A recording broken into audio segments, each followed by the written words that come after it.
Hi ಎಲ್ಲರಿಗೂ ನಮಸ್ಕಾರ. ಇವತ್ತಿನ ಒಂದು ವಿಡಿಯೋದಲ್ಲಿ ನಿಮ್ಮ ಜಾತಕದಲ್ಲಿ ಲಗ್ನಾಧಿಪತಿ ಏನಾದರೂ ಮೂರನೇ ಮನೆಯಲ್ಲಿ ಲಗ್ನಾಧಿಪತಿ ಮೂರನೇ ಮನೆಯಲ್ಲಿದ್ದಾಗ ಏನೆಲ್ಲ ಒಂದು ಫಲ ಕೊಡುತ್ತಂತ ಈ ವಿಡಿಯೋದಲ್ಲಿ ತಿಳ್ಕೊಳ್ಳೋಣ. ಲಗ್ನ ಅಂತ ಹೇಳಿದರೆ ಉದಾಹರಣೆಗೆ ಇದು ಲಗ್ನ, ಇಲ್ಲಿ ಲಗ್ನ ಅಂತ ಬರೀತಾರೆ. ಇದು ಲಗ್ನ ಅಂತ ಕನ್ಸಿಡರ್ ಮಾಡಬೇಕು. ಇಲ್ಲಿ ಲಗ್ನ ಅಂತ ಹೇಳಿದ್ರೆ ಇದು ಒಂದನೇ ಮನೆ. ಇಲ್ಲಿ ಮೂರನೇ ಮನೆ ಅಂತ ಹೇಳಿದ್ರೆ 1, 2, 3 ಇದು ಮೂರನೇ ಮನೆ. ಇಲ್ಲಿ ಲಗ್ನಾಧಿಪತಿ ಮೂರನೇ ಮನೆ ಅಂತ ಹೇಳಿದ್ರೆ ಉದಾಹರಣೆಗೆ ಇಲ್ಲಿ ಲಗ್ನಾಧಿಪತಿ ಯಾರಾಗ್ತಾರೆ, ಇಲ್ಲಿ ಶುಕ್ರ ಆಗ್ತಾರೆ. ಶುಕ್ರ ಇಲ್ಲಿ ಬರಬೇಕು, ಆವಾಗ ಲಗ್ನಾಧಿಪತಿ ಮೂರನೇ ಮನೆಯಲ್ಲಿದೆ ಅಂತ ಅರ್ಥ. ಉದಾಹರಣೆಗೆ ಇದು ಲಗ್ನ ಅಂತ ತಿಳ್ಕೊಳ್ಳಿ, ಇಲ್ಲಿ ಲಗ್ನಾಧಿಪತಿ ಯಾರಾಗ್ತಾರೆ, ಗುರು ಆಗ್ತಾರೆ. ಇದು ಒಂದನೇ ಮನೆ, ಇದು ಮೂರನೇ ಮನೆ. ಇಲ್ಲಿ ಲಗ್ನಾಧಿಪತಿ ಮೂರನೇ ಮನೆ ಅಂತ ಹೇಳಿದ್ರೆ ಗುರು ಇಲ್ಲಿ ಬರ್ತಾರೆ.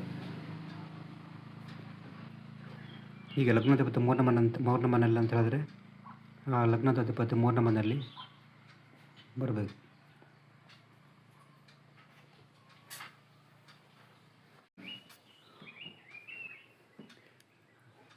ಈ ಥರ ಇಲ್ಲಿ ಲಗ್ನಾಧಿಪತಿ ಮೂರನೇ ಮನೆಯಲ್ಲಿ ಬಂದಾಗ ಏನೆಲ್ಲ ಒಂದು ಫಲ ಕೊಡುತ್ತಂತ ಈ ವಿಡಿಯೋದಲ್ಲಿ ತಿಳ್ಕೊಳ್ಳೋಣ. ಸಾಮಾನ್ಯವಾಗಿ ಲಗ್ನಾಧಿಪತಿ ಏನಾದರೂ ಮೂರನೇ ಮನೆಗೆ ಬಂದಾಗ ಅವರಿಗೆ ಕಮ್ಯುನಿಕೇಷನ್ ಸ್ಕಿಲ್ ಚೆನ್ನಾಗಿರ್ತದೆ. ಕಮ್ಯುನಿಕೇಷನ್ ಸ್ಕಿಲ್ ತುಂಬ ಚೆನ್ನಾಗಿರ್ತದೆ.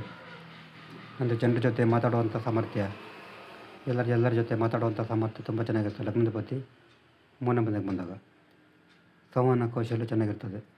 ಮತ್ತು ಇವರಿಗೆ ಶಾರ್ಟ್ ಟ್ರಾವೆಲಿಂದ ಕೂಡ ತುಂಬ ಚೆನ್ನಾಗಿ ಲಾಭ ಆಗ್ಬೋದು. ಮತ್ತು ಶಾರ್ಟ್ ಟ್ರಾವೆಲ್ ಜಾಸ್ತಿ ಮಾಡ್ತಾರೆ. ಸಣ್ಣ ಪ್ರಯಾಣ ಹೆಚ್ಚು ಆಗ್ತದೆ ಜೀವನದಲ್ಲಿ, ಹೆಚ್ಚು ಶಾರ್ಟ್ ಟ್ರಾವೆಲ್ ಹೆಚ್ಚು ಇರ್ಬೋದು. ಮತ್ತು ಸ್ವಲ್ಪ ಸ್ವಾರ್ಥತೆ ಜಾಸ್ತಿ ಇರ್ತದೆ ಇವರಿಗೆ, ಸ್ವಾರ್ಥ ಬುದ್ಧಿ ಜಾಸ್ತಿ ಇರ್ತದೆ, ಧೈರ್ಯ ಜಾಸ್ತಿ ಇರ್ತದೆ. ಮತ್ತು ಸ್ವಲ್ಪ ತುಂಬ ಒಂದು ಆ್ಯಕ್ಟಿವ್ ಆಗಿರ್ತಾರೆ, ತುಂಬ ಒಂದು ಆ್ಯಕ್ಟಿವ್ ಇರ್ತಾರೆ ಇವರು ಲಗ್ನಾಧಿಪತಿ ಏನಾದರೂ ಮೂರನೇ ಮನೆಗೆ ಬಂದಾಗ. ಮತ್ತು ಲಗ್ನಾಧಿಪತಿ ಮೂರನೇ ಮನೆಗೆ ಬಂದಾಗ, ಮೂರನೇ ಮನೆ ಅಂತ ಹೇಳಿದ್ರೆ ಅದು ಮೀಡಿಯಾದಲ್ಲಿ ಕೂಡ ಸಕ್ಸಸ್ ಆಗ್ಬೋದು. ಮೀಡಿಯಾದಲ್ಲಿ ಕೂಡ ತುಂಬ ಸಕ್ಸಸ್ ಆಗುವಂಥ ಚಾನ್ಸ್ ಇರ್ತದೆ. ಮತ್ತು ಲಗ್ನಾಧಿಪತಿ ಏನಾದರೂ ಮೂರನೇ ಮನೆಗೆ ಬಂದಾಗ ಅವರು ನೆರೆಹೊರೆಯವರ ಜೊತೆ ತುಂಬ ಚೆನ್ನಾಗಿರ್ತಾರೆ. ನೆರೆಹೊರೆಯವರ ಜೊತೆ, ಅಕ್ಕಪಕ್ಕದವ್ರ ಜೊತೆ ತುಂಬ ಚೆನ್ನಾಗಿರ್ತಾರೆ. ತುಂಬ ಒಂದು ಒಳ್ಳೆಯ ಸಂಬಂಧ ಇರ್ತದೆ ನೆರೆಹೊರೆಯವರ ಜೊತೆ. ಮತ್ತು ನೆರೆಹೊರೆಯವರ ಜೊತೆ ಒಳ್ಳೆಯ ಕಮ್ಯುನಿಕೇಷನ್ ಕೂಡ ತುಂಬ ಚೆನ್ನಾಗಿರ್ತದೆ. ಮತ್ತು ಇವರಿಗೆ ಎಫರ್ಟ್, ಪ್ರಯತ್ನದಿಂದಲೇ ಎಲ್ಲ ಸಿಗ್ತದೆ. ಮೂರನೇ ಮನೆ ಅಂತ ಹೇಳಿದ್ರೆ ಅದು ಪ್ರಯತ್ನ ಜಾಸ್ತಿ, ಪ್ರಯತ್ನ ಪಟ್ಟನೇ ಎಲ್ಲ ಪಡೆಯಬೇಕು ಇವರು, ಈಸಿಯಾಗಿ ಎಲ್ಲ ಸಿಗಲ್ಲ. ಮತ್ತು ಇವರು ಸಂವಾದ ಮೂಲಕ, ಕಮ್ಯುನಿಕೇಷನ್ ಮೂಲಕ ಕೂಡ ಸಂಪಾದನೆ ಮಾಡ್ಬೋದು. ಇಲ್ಲಿ ಮೂರನೇ ಮನೆ ಅಂತ ಹೇಳಿದ್ರೆ ಕಮ್ಯುನಿಕೇಷನ್ ಮೂಲಕ ಕೂಡ ಸಂಪಾದನೆ ಮಾಡ್ಬೋದು. ಮತ್ತು ಲಗ್ನಾಧಿಪತಿ ಮೂರನೇ ಮನೆಗಿದ್ದಾಗ ಇವರು ಸಹೋದರರ ಜೊತೆ ಮತ್ತು ನೆರೆಹೊರೆಯ ಜೊತೆ ಮತ್ತು ಫ್ರೆಂಡ್ಸ್ ಜೊತೆ ಕೂಡ ಚೆನ್ನಾಗಿರ್ತಾರೆ. ತುಂಬ ಒಂದು ಒಳ್ಳೆಯ ಒಂದು ಇದು ರಿಲೇಷನ್ಶಿಪ್ ಇರ್ತದೆ ಇವರಿಗೆ. ಮತ್ತು ಇವರಿಂದ ಕೂಡ ಲಾಭ ಕೂಡ ಆಗ್ಬೋದು. ನೆರೆಯವರ ಜೊತೆ, ಸಹೋದರರ ಜೊತೆ ಲಾಭ ಕೂಡ ಆಗುವಂಥ ಚಾನ್ಸ್ ಇರ್ತದೆ.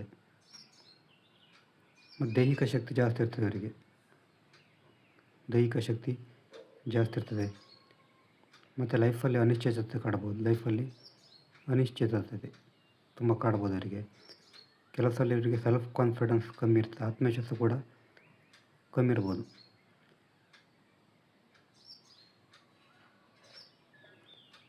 ಲಗ್ನಾಧಿಪತಿ ಮೂರನೇ ಮನೆಗೆ ಬಂದಾಗ ಆತ್ಮವಿಶ್ವಾಸ ಕೂಡ ಸ್ವಲ್ಪ ಕಮ್ಮಿ ಇರುವಂಥ ಚಾನ್ಸ್ ಇರ್ತದೆ. ಮತ್ತು ಸಂಪಾದನೆ ಬಗ್ಗೆ ಏನೋ ಭಯ ಇರ್ತದೆ ಇವರಿಗೆ.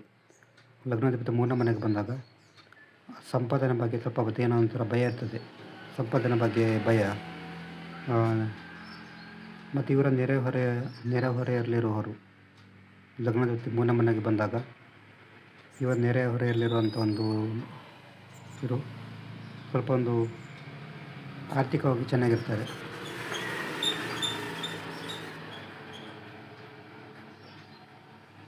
ಮತ್ತು ಇವರಿಗೆ ಇನ್ವೆಸ್ಟ್ಮೆಂಟ್ ಬಗ್ಗೆ ಕೂಡ ತುಂಬ ಒಂದು ಆಸಕ್ತಿ ಇರ್ತದೆ. ಇದು ಲಗ್ನಾಧಿಪತಿ ಮೂರನೇ ಮನೆಯಲ್ಲಿ ಬಂದಾಗ ಕೊಡುವಂಥ ಒಂದು ಫಲಗಳು. ನಿಮಗೇನಾದರೂ ಜಾತಕ ವಿಶ್ಲೇಷಣೆ ನಮ್ಮದು ದೂರವಾಣಿ ಸಂಖ್ಯೆ 70 906 37 934 ಈ ನಂಬರಿಗೆ ವಾಟ್ಸಪ್ ಮಾಡಿದರೆ ಜಾತಕ ಬಗ್ಗೆ ಡೀಟೇಲ್ ಆಗಿ ಹೇಳ್ತೇವೆ. ನೆಕ್ಸ್ಟ್ ವಿಡಿಯೋದಲ್ಲಿ ಸಿಗೋಣ. ಬೇರೆ ನಮಸ್ಕಾರ.